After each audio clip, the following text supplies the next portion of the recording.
Êxodo 25, 10 a 22. Acompanhe na sua Bíblia, por favor. Também farão uma arca de madeira de acácia. O seu comprimento será de 2,5 côvados, e a sua largura e altura de 1,5 côvado. Tu a revestirás de ouro puro, por dentro e por fora a revestirás. E farás sobre ela, ao seu redor, uma moldura de ouro. E lhe fundirás 4 argolas de ouro, que colocarás nos seus 4 cantos, 2 argolas de um lado e 2 do outro. Também farás varas de madeira de acácia, que revestirás de ouro. Passarás as varas pelas argolas nos lados da arca, para carregá-la com elas. As varas permanecerão nas argolas da arca e não serão tiradas. E porás na arca o testemunho que te darei. Também farás um propiciatório de ouro puro, com 2,5 côvados de comprimento e 1,5 côvado de largura. Farás também 2 querubins de ouro batido nas 2 extremidades do propiciatório. Farás um querubim em cada extremidade. Serão feitos para formar uma só peça com propiciatório nas 2 extremidades dele. Os querubins terão as asas estendidas por cima do propiciatório. Cobrindo-o estarão um de frente para o outro, com as faces voltadas para o propiciatório. Colocarás o propiciatório em cima da arca, e dentro da arca porás o testemunho que te darei. Ali virei a ti, e de cima do propiciatório, do meio dos 2 querubins, que estão sobre a arca do testemunho, falarei contigo a respeito de tudo o que eu te ordenar para os israelitas. Você pode dizer amém? A sua Bíblia aberta. Não sei como é que está a transmissão, pastor Macário. Está valendo? Então eu quero aproveitar para orar também neste momento, por aqueles que estão enfermos, se porventura estão assistindo. Tem Rosiane, Regiane, os respectivos esposos. Não sei se o Alexandre também está na internet. A Ivone, que está se recuperando da cirurgia. Que o Senhor esteja abençoando vocês aí. Deus, fale ao coração da sua igreja nesta noite um pouco mais. No nome de Jesus. Amém e amém. Acompanhe comigo aqui. O livro de Êxodo é dividido em 3 partes. A primeira, dos capítulos 1 a 16, Deus está redimindo para si um povo. A palavra-chave é redenção. Do capítulo 17 até o capítulo 24, Deus está estabelecendo um pacto com o seu povo. Os 10 mandamentos e as demais leis. A palavra-chave dessa porção é pacto. E agora, dos capítulos 25 a 40, Deus está estabelecendo um tabernáculo. Deus está estabelecendo um símbolo visível, real, da sua habitação no meio do seu povo. Olhe para mim, amados. Um Deus eterno, um Deus grandioso, um Deus que nem o céu dos céus podem contê-lo, um Deus que não habita em tendas, em templos feitos por mão de homens, resolveu por pura graça e misericórdia habitar junto do seu povo. Êxodo capítulo 25, versículo 8.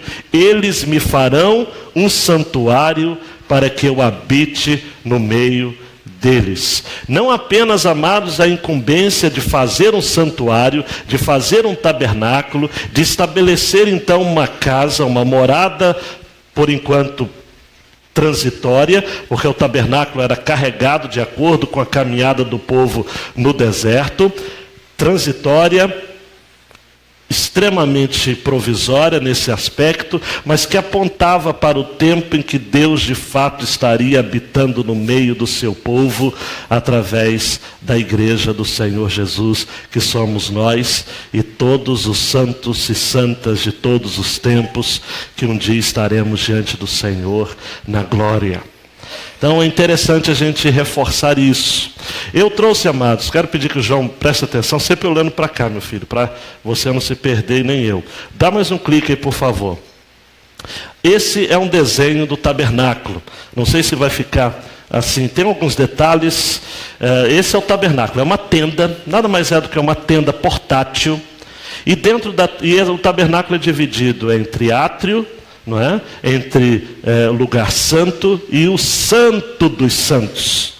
No santo dos santos havia a arca da aliança, que nós vamos estar falando aqui, e o propiciatório, que nada mais era do que a tampa desta arca, que representava a presença do nosso Deus. Havia uma pia de bronze para que as pessoas lavassem as mãos antes de prestar os sacrifícios. Havia um altar também onde se queimavam os sacrifícios, um candelabro e as demais partes que a gente vai estar, os pães da proposição, enfim, que a gente vai estar vendo ao longo desta série. Então, aqui está uma foto assim estilizada de como era esse tabernáculo. Dando mais um clique, meu filho, essa é a Arca da Aliança. Uma réplica, obviamente. O Indiana Jones tentou, mas não encontrou. Então, Indiana Jones, caçadores da Arca Perdida. Não é do tempo de vocês, é só no tempo do pastor André. Então, esta é a Arca da Aliança. Essas são as medidas aproximadas. Ela era feita de madeira de acácia e revestida de ouro. Eu não sei quantos de vocês conhecem madeira de acácia. A madeira de acácia, amados, não é madeira de lei. Não é uma madeira fácil de se trabalhar com ela. Ela é extremamente dura, impenetrável, cheia de nós. Representa a nossa natureza humana. E revestida de ouro, representa a realeza, a divindade de Jesus.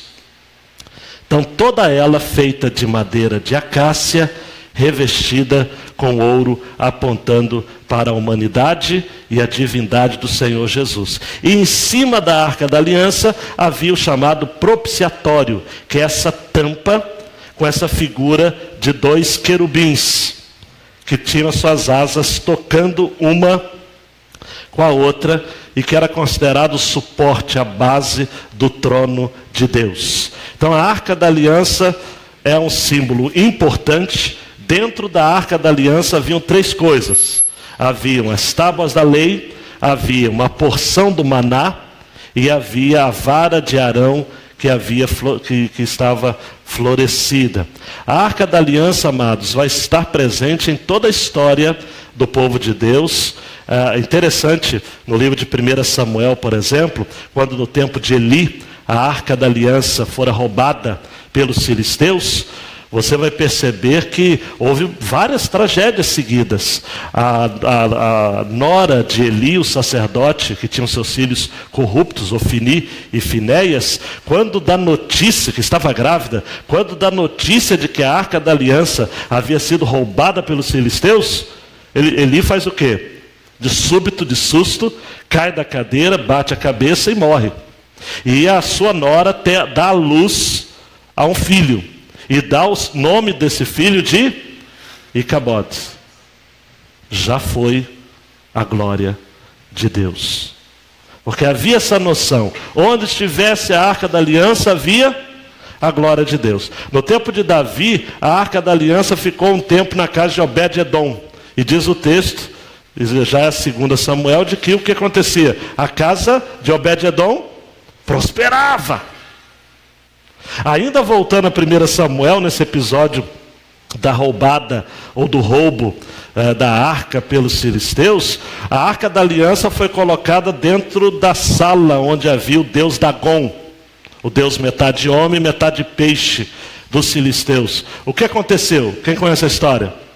Na manhã seguinte, os filisteus abriram a sala e a estátua de Dagon estava encurvada, ajoelhada diante da Arca da Aliança. Misericórdia, gente. Colocaram no lugar, aconteceu a mesma coisa. Depois começaram a aparecer tumores nas peles, nos braços, na pele, no corpo inteiro dos filisteus. Eles falaram o seguinte: gente, vamos devolver essa arca, esse negócio está sério.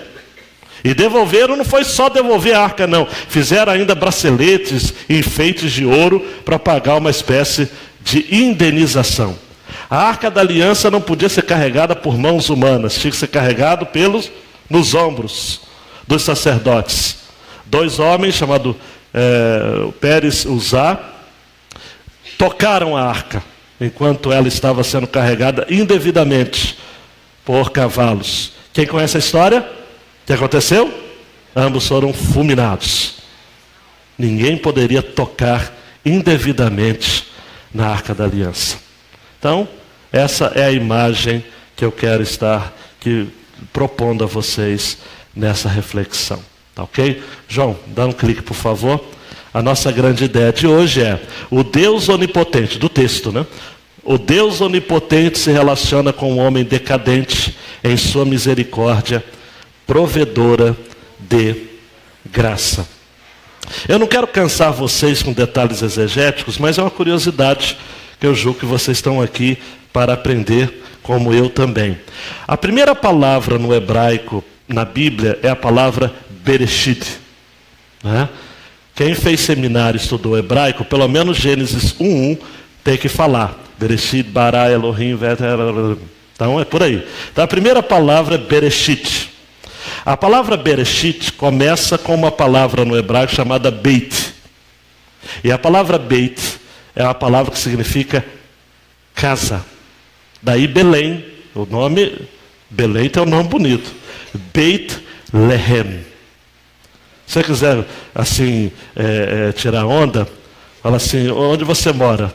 Eu moro em Beit Lehem. É o nome hebraico de Belém, né? Eu não moro no Belém. Quando eu morrer, eu não vou para Belém. Eu vou para o Beit Lehem. Tá? Que significa casa do pão, né? Em junho eu vou estar expondo o livro de Juízes, eu e os demais pastores, e você vai... Juízes não, Ruth. E você vai ouvir muito sobre Beit Lehem, casa de pão. Ou Beit El, que é Betel, casa de Deus. Aquele lugar que Jacó fez o travesseiro como pedra e edificou ali um altar. Então a palavra Beit significa casa. Bereshit, que é a primeira palavra então no hebraico, pode ser dividida entre Beit e a outra raiz é Rosh. Bereshit, Beit, Rosh. Rosh significa cabeça. Então o texto de Gênesis 1:1 está dizendo que Deus, ele é o cabeça da criação. E criou o universo como se fosse a sua Beit, a sua casa. Casa. A palavra no original hebraico para tabernáculo é Mishkan. Mishkan, que significa justamente residência ou lugar de habitação. Ainda que provisório, que representativo, Deus estabeleceu o tabernáculo para ser o seu lugar de residência em meio ao povo. E a coisa deveria ser feita do jeito de Deus, porque o modelo, a maquete do tabernáculo estava com ele. Moisés não podia fazer, gente, eu penso em fazer um tabernáculo aqui. Vamos fazer um negócio maneiro. Não, não. Tem que fazer do jeito que Deus quer. Amados, dando mais um clique, meu filho, por favor. A arca de madeira revestida de ouro apontava para a humanidade e a divindade de Jesus. Eu não tenho dúvidas, amados, que o tabernáculo aponta para a igreja. E a arca da aliança, bem como todos os outros componentes do tabernáculo, apontam para Jesus e para a sua obra. Mas o que me encanta o coração, amados, eu já disse isso no início, é por que Deus quis habitar com o seu povo. Por que Deus escolheu Israel? Deuteronômio 7:8 vai dizer: não vos teve o Senhor afeição, nem vos escolheu porque fosses mais numerosos do que qualquer povo, pois eres o menor de todos os povos, mas porque o Senhor vos amava e para guardar o juramento que fizeram a vossos pais. O Senhor vos tirou com mão poderosa e vos resgatou da casa da servidão, do poder de Faraó, rei do Egito. Versículo 9, Deuteronômio 7. Saberás, pois, que o Senhor teu Deus, o Deus fiel, que guarda a aliança e a misericórdia até 1000 gerações, as que o amam e cumpre os seus mandamentos. Deus escolhe Israel não porque eles eram os maiores, não também porque teve alguma feição em Israel, algo que pudesse chamar a atenção de Deus. Absolutamente, Deus escolheu por livre graça amar e considerar a aliança que havia feita com Abraão, com Isaac e Jacó, porque Deus cumpre os seus compromissos e tira o povo de Deus do Egito com mão poderosa, resgata da casa de servidão, e daí em diante, então, na caminhada no deserto, estabelece um processo de redenção, de pacto, e agora estabelece residência, amados, ainda que provisória, preste atenção, que o povo ainda está caminhando, mas uma residência, um mishkan, um lugar de habitação. Me encanta, amados, porque Isaías 57, 15, versículo precioso da palavra de Deus. Como eu amo esse verso, porque assim diz o alto e sublime, que habita a eternidade, o qual tem por nome santo. Habito no alto e santo lugar, mas habito também com o contrito e o abatido de espírito, para vivificar o espírito dos abatidos e vivificar o coração dos contritos. Um Deus que insiste, amados, em morar com comedores de arroz e feijão, como eu e você, com pecadores libertos, regenerados pelo sangue dele. Isso é glorioso. Deus estabeleceu sua casa no universo, Bereshit, e agora ele estabelece a sua residência no meio do seu povo, visitando o homem, acampando junto com o homem. Se em Gênesis você tem Deus caminhando com o povo, Êxodo você tem o Deus habitando com o seu povo, e João 1,14, que eu vou viver citando sempre, você vai encontrar a seguinte expressão, que o verbo se fez carne e habitou entre nós, cheio de graça e verdade, e vimos a sua glória, como a glória do unigênito do Pai. O mesmo verbo habitou entre nós. No grego, a raiz é sken, estabelecer moradia através de uma tenda.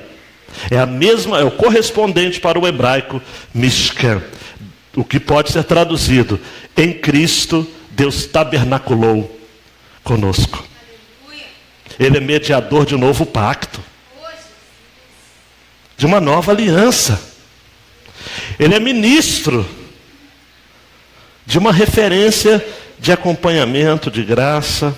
A arca de madeira, amados, de acácia, representa a dureza da humanidade. O seu comprimento de 2,5 côvados, o que dá a ideia de 1,14 m de comprimento, e a largura de 1,5 côvado, 2,5 côvados, 1,14 m, 1,5 côvado, 70 centímetros. Então, retangular medindo 1,15 por 70 de largura. Por dentro e por fora, revestida de ouro. E uma borda de ouro rodeando sua parte superior. 4 argolas de ouro colocando nos 4 cantos. Versículo 12. Para que essas varas de ouro? Porque isso precisava ser transitado, mudado, de acordo com a caminhada do povo. Se cobria com uma cortina, e o acampamento ia, a arca da aliança seguia. As varas em argolas ao lado da arca, e dentro delas o testemunho que te darei, que é justamente as tábuas da lei, escritas pelo dedo de Deus. Eu já disse isso aqui para vocês, preste atenção. Os 10 mandamentos primeiro foram ditos por Deus.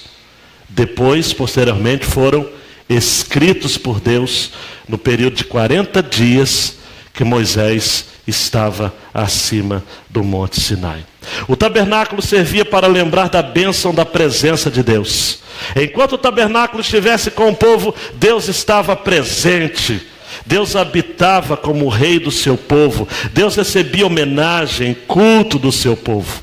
A ideia do tabernáculo também mostrava o desejo de Deus de peregrinar com o povo, de guiar, de proteger até chegar à terra prometida. O Egito havia ficado para trás, a terra de Canaã estava para frente, e nesse processo a Arca da Aliança servia de presença, de direção, de certeza de que Deus iria cumprir todas as suas promessas. E assim como dentro da arca havia uma porção de maná, significando que Deus nunca deixaria o povo sem alimento.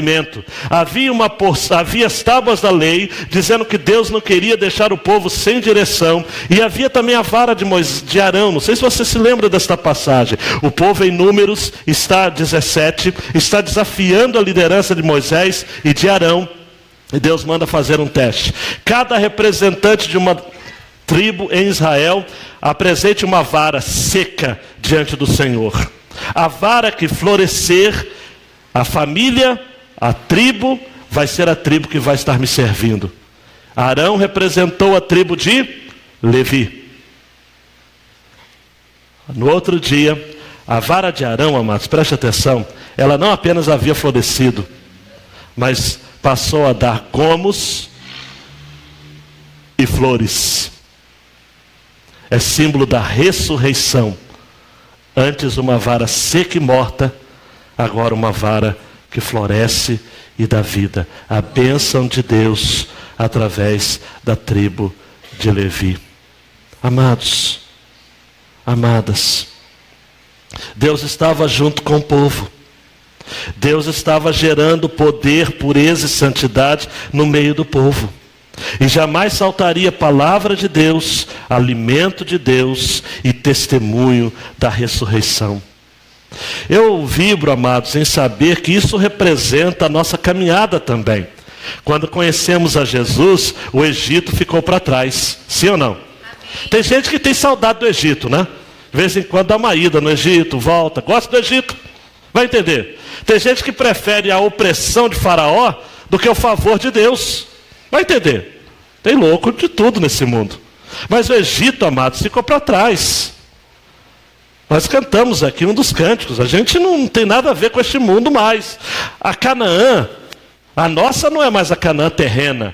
É a Canaã celestial, está lá na frente. E nós também estamos com Jesus, que é a Arca da Aliança conosco. Jesus vai dizer em João, amados, você vai conhecer essa passagem, sem dúvida nenhuma, no capítulo 6 do Evangelho de João, 32 e 35, dizendo o seguinte: na verdade Moisés não vos deu o pão do céu, mas meu Pai vos dá o verdadeiro pão do céu, porque o pão de Deus é aquele que desce do céu e dá vida ao mundo. Hoje Jesus não tem mais uma porção de maná para dar a nós, mas ele tem o pão vivo que desce do céu. E que aquele, amados, João 6,35, eu sou o pão da vida, aquele que vem a mim não terá fome, e quem crê em mim nunca terá sede. Ele é o nosso maná. Eu até, amados, eu vou falar isso no final, mas eu não aguentei, vou ter que adiantar. Apocalipse vai dizer que o Senhor vai nos dar o maná escondido. Ah, maravilha. O que significa, amados, preste atenção, que Jesus ainda não nos deu tudo o que Ele tem para a gente, de alimento, de graça, de misericórdia, de favor. Ainda tem muito mais. Ele é o verdadeiro pão do céu. Pão de Deus, que desce do céu e dá vida ao mundo. Nós temos também as tábuas da lei, hoje não mais as tábuas externas, mas nós temos as tábuas da lei, onde? No nosso coração. Por isso que João também vai dizer em 1 João 1:1, o que era desde o princípio, o que ouvimos, o que vimos com os nossos olhos, o que temos contemplado e as nossas mãos tocaram da palavra da vida. Jesus é a palavra da vida. Eu sou o caminho, a verdade e a vida. Ontem ninguém ficou brincando de mentir não, né? Porque Jesus é a verdade. Ele não tem compromisso com a mentira. Até mesmo porque João capítulo 8 vai estar dizendo que o pai da mentira, quem é mesmo? O diabo, porque ele mente desde o princípio. E a vara de Arão significa ressurreição, amados. João 11, 25 vai dizer: disse-lhe Jesus: eu sou a ressurreição e a vida. Quem crê em mim, ainda que esteja morto, viverá. E eu gosto do versículo 26. E todo aquele que vive e crê em mim, nunca morrerá. A vara de Arão florescendo é a certeza de que não importa o quanto a sua vida, sua alma esteja seca, sempre haverá ressurreição no novo dia. Aleluia. Tem gente que fala: pastor, meu casamento é uma vara seca. Vai florescer, porque eu sou a ressurreição e a vida. Aquele que crê em mim, ainda que esteja morto, viverá. Pastor, a situação está feia, o senhor não conhece a minha vida. Não conheço, mas sei quem conhece. E ele disse: eu sou a ressurreição e a vida. Quem crê em mim, ainda que morra, viverá. Antes de que um curioso pergunte: pastor, onde está a arca? O Indiana Jones não achou, como eu já disse, porque ninguém sabe. Eu acredito que os babilônios levaram, bagunçaram com a arca, destruíram, para que não virasse um símbolo de idolatria. A pessoa, se hoje, amado, tivesse essa arca da aliança, eu soube que tinha essa arca da aliança na África. Vi um documentário no Story Channel. Estava lá na África. E aí havia os sacerdotes que conheciam. Só que é engraçado, Júlio, que os sacerdotes estavam lá, mas eles não podiam falar o que tinha. É igual aquela tenda de Maomé que tem aquela pedra preta. Nenhum muçulmano viu ainda, mas acredita que tem lá. Então, a Arca da Aliança sumiu. Para quê? Para que Jesus permaneça, amados. A arca foi um símbolo provisório para aquilo que já está entre nós. A Arca da Aliança é o símbolo maior da Kavod, ou do Kabod. Eu prefiro Kabod. Que a letra no hebraico, uma outra curiosidade que você vai ficar chateado comigo, mas B e V tanto faz no hebraico. Então tanto faz Kavod, Kabod. Tanto faz Tov, Tob. Então é difícil saber a pronúncia, mas o Kabod, que significa peso. A glória de Deus é o seu peso, no seu trono e na sua presença entre nós. João Marcos, querido, o propiciatório de ouro puro está em 17 a 22. Apontava para a mediação de Jesus pelos pecadores. Esse 17 fala que o propiciatório tinha as mesmas medidas da arca, obviamente, porque era o tampão da arca. Tá? Só que haviam 2 querubins. Quem conhece a Bíblia sabe. Quem são os querubins, amados? Quem tem um palpite aí dos querubins? Os querubins são mencionados em 13 livros da Bíblia. E estão relacionados principalmente à santidade e à retidão de Deus. Sempre os querubins na Bíblia estão associados ao trono de Deus. A palavra radical, querubim, do hebraico karal, que significa aproximar-se. Você vai se lembrar, não vai? No Éden, quando o homem é expulso do jardim, Deus coloca 2 querubins para servir de guardiões do Éden. Então aqui nós temos 2 querubins que são guardiões do trono de Deus, com as suas asas tocadas, desse modo aqui. E o trono de Deus invisível, obviamente, porque Deus é Espírito. E importa que seus adoradores o adorem em espírito e verdade. Então, na união das asas, o trono de Deus está em cima. Onde a arca fosse, o trono de Deus estava. Por isso que onde há a arca da aliança, onde havia a arca da aliança, havia o favor do Senhor. A palavra propiciatório significa lugar de misericórdia. Tá?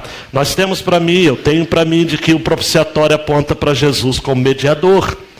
1 Timóteo 2,5 vai dizer, porque há um só Deus e um só mediador entre os homens, Jesus Cristo, homem.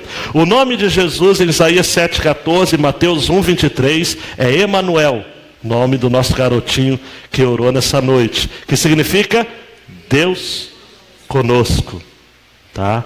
Então, amados, Jesus é o nosso propiciatório. Mas eu gosto muito da palavra propiciatório, porque a palavra propiciatório significa, a raiz dela é alguém que se aproxima diante de Deus. E quantas vezes, amados, olha para mim, nós temos a necessidade de algo para nos aproximar de Deus, né? Para ser a nossa... Paulo vai estar usando essa expressão em Romanos, né? Jesus é a nossa propiciação. O sangue de Cristo é a propiciação pelos nossos pecados. Porque nós só vamos poder permanecer de pé diante de Deus através do sangue de Jesus. Olhe para mim, se você chegar para Deus com seus méritos, o seu currículo vitae, o seu... gente, Deus... Isso não comove o coração de Deus, não encanta o coração de Deus. Sua carteirinha de membro. O que encanta o coração de Deus e o que leva ele a ter comunhão com você é o sangue de Jesus. O sangue de Jesus. Tudo acontece por conta do sangue de Jesus. Tudo se concretiza, se aperfeiçoa através do sangue de Jesus. Versículo 22 é um versículo chave que diz assim acerca do propiciatório. Preste atenção, seja junior, criança, adolescente, irmão, irmã. Ali virei a ti. Repita comigo, virei a ti. Virei a ti. Ah, que coisa linda. Deus dizendo, virei a ti. A iniciativa sempre é dele, não é? Você já reparou que na Bíblia sempre a iniciativa é de Deus? Virei a ti.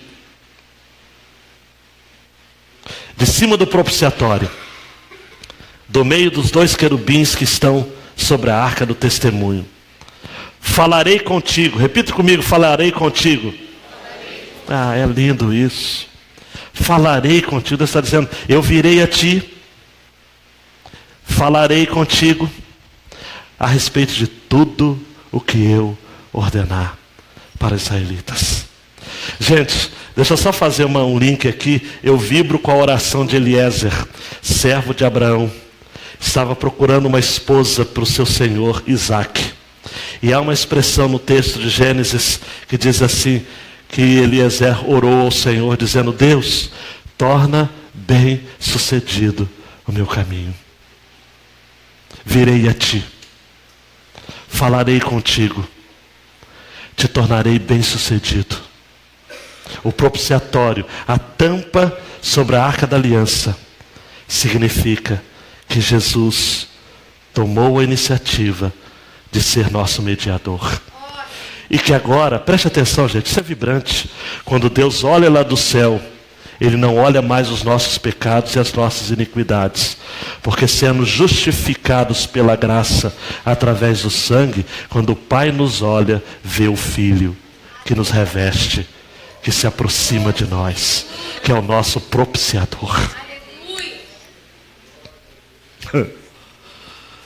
Isso é... E aí a justificação, que é a doutrina que segundo Martinho Lutero, a igreja fica de pé ou cai de vez. Justificação pela fé, diz de fato isso, amados. Não é pelo que você fez, não é pelo que você faz, mas é pelo que Jesus fez por você na cruz do Calvário. Porque João vai dizer, o sangue de Cristo nos ajuda a purificar de todo pecado. Não é isso? O sangue de Cristo nos purifica de todo pecado. Propiciação. Coisa linda. Um clique, meu filho. Vamos levar para casa algumas outras coisas. Eu quero muita sua atenção. Dando mais um. Chegará o dia que a nossa humanidade também será coberta pela divindade, pois seremos como Jesus. Olha para mim. Eu vibro porque assim como Jesus tinha madeira de acácia, era humano, mas era revestido de ouro. porque era Deus, um dia nós também seremos revestidos de ouro. Ainda não somos, amados. Somos madeira de acácia, madeira dura, cabeça dura, coração duro. Somos desobedientes, somos empedernidos. Mas chegará um dia, amados, que seremos cobertos pela divindade de Jesus e seremos como Jesus. Olha para mim, cuidado, não vai dizer que eu estou ensinando que você vai ser como Jesus na divindade dele. Ele é Deus, ele é Jesus. Você vai ser como Jesus no sentido de que você vai ser semelhante a ele. E a corruptibilidade será revestida, Paulo, 1 Coríntios 15. A nossa corruptibilidade vai ser revestida da incorruptibilidade. A nossa mortalidade vai ser revestida pela imortalidade. E João vai estar dizendo em 1 João 3,2: amados, agora somos filhos de Deus, e ainda não é manifestado o que havemos de ser, mas sabemos que quando ele se manifestar, seremos semelhantes a ele, porque assim como é, o veremos. Madeira, podemos dizer todos os dias, amados, olhando para o espelho, madeira de acácia, um dia você será revestido de ouro. Por enquanto, amados, somos madeira de acácia, gente dura, gente que não dá nem para trabalhar, gente intratável, gente intragável. O pecado realmente nos torna cada vez mais insensíveis ao favor de Deus. Mas nós cremos que um dia a divindade nos revestirá de ouro. E nós seremos como Jesus. E viveremos com Jesus para todo sempre. Essa é a minha esperança. Se é a sua, diga um amém bem forte. Amém. Outra aplicação, meu filho. Acorda aí. É incrível crer em um Deus que faz questão de se relacionar com o ser humano a despeito de suas falhas. Amados, eu me lembro que antes de eu entrar nessa série de mensagens sobre o tabernáculo, eu compartilhei com o pastor Léo aqui. Falei: Léo, ora por mim, porque é um desafio expor Êxodo 25, 40 a 40. Porque alguns pastores pregam essa passagem por inteiro. Eu vi recentemente o Hernandes, e ele consegue fazer isso. O Hernandes só tem um. Ele pregou todo, 25 a 40. Eu falei: mas como a minha mente é limitada, eu vou expor trecho a trecho. Porque eu fico encantado, amados, com esse princípio. A despeito das falhas, Deus habita com a gente. 1 Reis 8, 27 vai dizer: mas na verdade habitaria Deus na terra, eis que os céus e até o céu dos céus não te poderiam conter, quanto menos essa casa que eu tenho edificado. Mas Êxodo 25, 8 vai dizer: e me farão um santuário, e habitarei no meio deles. E João 14 vai dizer: e o verbo se fez carne e habitou entre nós, cheio de graça e de verdade. Amados, amadas, um Deus que faz questão de se relacionar com a gente, de se tabernacular com a gente. Esse Deus não é qualquer um, gente. Esse Deus não é qualquer um. É um Deus que fala: olha para mim, eu vou habitar com você. Eu vou habitar com você. Eu vou habitar com você. Eu vou habitar com você. Eu vou habitar com você. Dando mais um clique, meu filho. Uma profecia no Apocalipse nos enche de esperança. Iremos usufruir um dia do maná escondido. Eu prometi, né? Apocalipse 2,17. Ao que vencer, darei a comer do maná escondido. Dar-lhe-ei uma pedra branca, e na pedra um novo nome escrito, ao qual ninguém conhece, senão aquele que o recebe. Glória a Deus. Eu estou falando muito, amados, da glória dos céus e da vinda de Jesus, porque a Arca da Aliança representa isso. O tabernáculo representa a igreja do Senhor Jesus na sua forma espiritual. E a Arca da Aliança representa que um dia nós estaremos com Jesus, a quem a Arca da Aliança aponta e representa. E o maná escondido, eu olho para esse texto, eu fico vibrando, eu falo: Deus, que maná escondido é esse? Quais são os mistérios da pessoa de Cristo que nós ainda vamos usufruir? Paulo vai escrever uma das suas cartas falando sobre os tesouros de Cristo, as riquezas de Cristo. Amados, amadas, o que temos ainda é muito pouco. Nós recebemos a Jesus, louvamos a Jesus, expressamos a respeito de Jesus, mas Ele ainda tem algo escondido para a gente. Diga, Deus, maravilhoso, um maná escondido. Um maná escondido. Deus é como aquele pai que guarda um doce para que o filho não usufrua de tudo e deixa alguma coisa guardada e depois fala, ó, tem uma coisa guardada, hein? Está escondido. Deus manda dizer a você nessa noite, eu tenho algo escondido para você. Eu tenho maná escondido. Aleluia. Meu filho, mais um. Jesus é a nossa propiciação pelos nossos pecados. Em outras palavras, Ele nos favorece diante de Deus. 1 João 2, você tem muito 1 João, mas vamos lá. Meus filhinhos, essas coisas vos escrevo para que não pequeis. E se alguém pecar, temos um advogado para com o Pai, Jesus Cristo justo. E Ele é a propiciação pelos nossos pecados. Não somente pelos nossos, mas também pelos de todo mundo. Olha para mim, amados. Pelo de todo mundo. Ele é a propiciação pelos nossos pecados. Repare que o texto não fala que Jesus tem a propiciação, que Ele opera a propiciação. Ele é a propiciação pelos nossos pecados. Aquela tampa de ouro, de acácia revestida de ouro, acima da arca da aliança, amados, representa o fato de que Jesus é a nossa propiciação. No grego, hilasmos, que significa, ele é o aplacamento, aquele que tranquiliza, aquele que concilia o homem a Deus. Porque você sabe, amados, eu não vou ficar repetindo isso, o pecado faz o que entre o homem e Deus? Afasta. Porque as vossas iniquidades separam o homem, enfim, é isso mesmo. O homem é separado de Deus, completamente separado de Deus. Jesus é o propiciatório, é a tampa, é a ponte, é aquele que nos concilia, que tranquiliza, que aplaca a ira de Deus, o Pai. Se não fosse por Jesus, nós estaríamos fulminados. Se Jesus não fosse o nosso aplacador, ah, meu Deus do céu, nós estaríamos aqui. Nós estaremos aqui. Absolutamente. Por fim, a iniciativa de se relacionar com o homem nunca é do homem. Sempre é de Deus. Ou você acha que o homem natural vai querer Deus? Hã? Homem natural, vivendo de boa, conta na Suíça, fugindo da Lava Jato, não vai querer saber de Deus. A palavra de Deus diz que o homem natural não compreende as coisas de Deus, porque elas se discernem espiritualmente. 1 Coríntios. O homem natural, amados, ele diz, não há Deus. Diz o nécio no seu coração, não há Deus.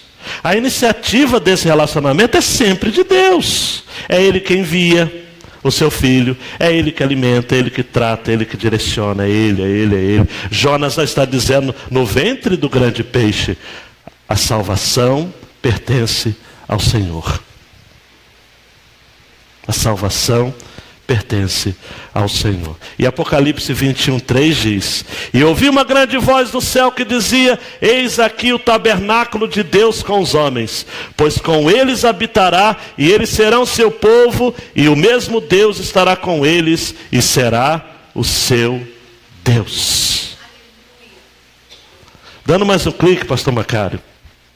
O Deus onipotente se relaciona com o homem decadente, em sua misericórdia provedora de graça. Essa ideia de misericórdia provedora de graça é lindíssima, amados. E eu quero terminar com uma história que vocês conhecem.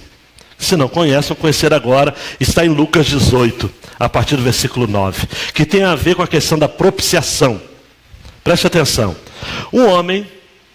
Dois homens sobem ao templo com o propósito de orar. São dois homens que sobem ao templo para fazer uma coisa certa. Sim ou não? Orar. Só que um fariseu, religioso, alto, justo, que a palavra fariseu significa separado. Se achava justo, Gabriel. O outro publicano, um coletor de impostos, tido como alguém que trabalhava para Roma, um traidor da pátria, e por conta disso, um ninguém, uma ralé. O fariseu, lembra da história? De pé. Ele orava de si para si mesmo. Isso é a expressão da Bíblia, tá? De si para si mesmo. Porque o fariseu não ora para Deus, ele ora para si. Ele é tão orgulhoso, tá? É alguém que olha para o espelho e canta grandioso és tu. Porque ele gosta de si mesmo. Ele se acha lindo. Olha para o espelho e fala, você é lindo, cara. Você é demais. Ele orava assim, ó Deus, imagina que impostando a voz, ó Deus, graças te dou, porque não sou como os demais homens, roubadores, injustos, adúlteros. Se ficasse só por aí já estava ruim. Mas a lei de Murphy diz, não há nada que esteja ruim que não possa piorar. Piorou. Ele disse, nem ainda como este publicano. Jejum 2 vezes por semana. Era da lei jejuar uma vez só. Ele era fariseu, jejuava 2. Dou o dízimo de tudo quanto ganho. A gente que hoje em dia diria o seguinte, quero ver a igreja se virar sem mim, sem o meu dízimo. E quando sai, melhora a igreja. Eu feliz, estava atravancando o sucesso da igreja. O avanço da igreja. A igreja não precisa de dinheiro de ninguém. Você dá por gratidão a Deus. Nós vamos fazer com ou sem o seu dinheiro, porque quem manda sustento para a igreja é Deus. Tá? O publicano, vocês lembram da história? De pé. Mas longe, ele não ousava, amados, nem ficar perto, longe. E diz o texto que ele não ousava nem levantar os olhos para o céu, mas batia no peito. Os judeus batem no peito até hoje quando estão indignados. Os árabes também, né? Batem no peito, batia no peito dizendo, ó Deus, se... Eu vou usar a revista atualizada, que as outras versões estragaram esse texto. Deus, se propício a mim, pecador. Propício vem de propiciação, lugar de misericórdia. Jesus diz, este desceu justificado, perdoado, e não aquele. Quem souber, diz junto. Porque todo que se exalta será humilhado. Mas o que se humilha será aleluia. A ideia, amados, é essa. A ideia é de que Deus, em Cristo Jesus, lhe favorece a ponto das suas iniquidades não serem mais levadas em consideração. Ele se propicia a nós. Eu quero terminar. Eu li um livro nas minhas férias, muito legal, muito joia, de Leandro Carnal. É um historiador, filósofo brasileiro, não é cristão, não é religioso, mas é um livro muito jóia chamado Pecar e Perdoar. Deus e o Homem na História.